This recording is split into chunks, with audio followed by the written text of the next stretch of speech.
எனக்கு இந்த நடைபயண டெல்டா பகுதிக்கு போயிருந்தேன்.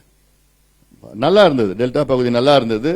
எனக்கு நல்லா அங்க பார்த்தா நல்ல மக்கள் ஒரு எழுச்சியா அங்க என்னோட பயணம் அங்க திருப்தியா இருந்தது. டெல்டா பகுதியில் நல்லா பண்ணிட்டு இருந்தாங்க. ஒவ்வொரு பகுதியா நான் பார்த்துட்டு வரேன். நான் அதில் அங்கே இருக்கு. ஏன்னா இன்னொன்னு இந்த நடைபயணத்தில் அதுல எப்படி அது எப்படி அது ஒரு இந்த நிகழ்ச்சியிலேயே பார்த்தீங்கன்னா ஒவ்வொரு ஊர்லயும் நான் ஒவ்வொரு கோயிலுக்கு நான் போயிருக்கிறேன். என் மனைவி கேட்கிறாங்க, என்ன என்னோட அதிகமா நீங்க தான் போறீங்கன்னு.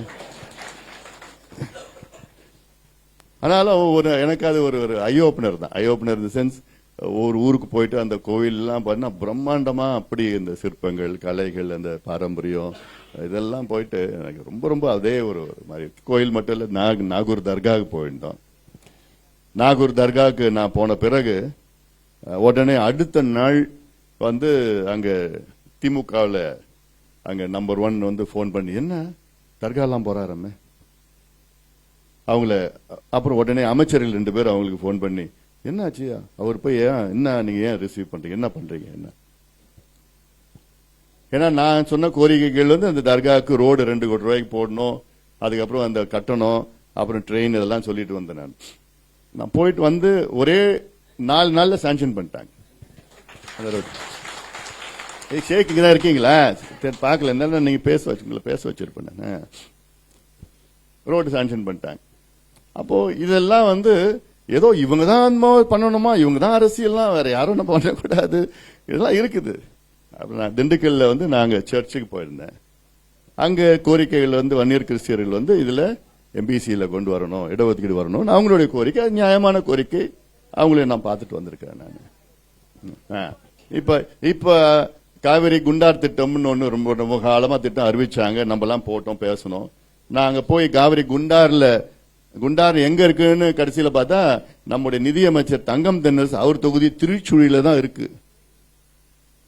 அங்க போய் பார்த்தா அப்புறம் எனக்கு அங்க போனது அப்புறம் தெரியுது அவர் தொகுதியில் இருக்குன்னு.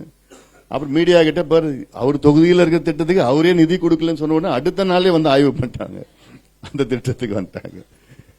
அதே போன்று நம்ம எண்ணெய்கள் புதூர் தும்பலி திட்டம், அது தருமபுரிக்கும் சரி கிருஷ்ணகிரிக்கும் சரி அன்னைக்கு சொன்னேன், கொடுத்துட்டாங்களா. ஒரே வாரத்தில் நான் சொன்ன, ஒரு வாரத்தில் நான் சாலை மறியல் பண்ணுவேன்னு சொன்னோன்னா அன்னைக்கு சாயங்காலமே கலெக்டர் ஃபோன் பண்ணி, ஐயோ எதுவும் பண்ண வேண்டாங்க, நாங்க கொடுத்துருவோம், வேலையை ஆரம்பிச்சிடும், நிதி கொடுத்துட்டாங்க. இப்படி நிறைய இருக்கு. திண்டுக்கல்ல அந்த டேம் ஒண்ணு, கொடகனாறு டேம் அணை, கொடகனாறு ஆறு ஒண்ணு, அதுல திடீர்னு பார்த்தா முறைகேடா தடுப்பணை ஒன்று கட்டிட்டாங்க. இல்லாட்டி அந்த தண்ணி நேரா அங்க ஆத்தூர் காமராஜ் அன்னைக்கு தண்ணி போயிருக்கணும், அது தடுத்து வேற காவாயை கட்டி ஃபாரஸ்ட்ல 350 மீட்டர் முறைகேடா ஃபாரஸ்ட் இடத்துல காவாயெல்லாம் கட்டி எங்கெங்க எடுத்து போயிட்டாங்க.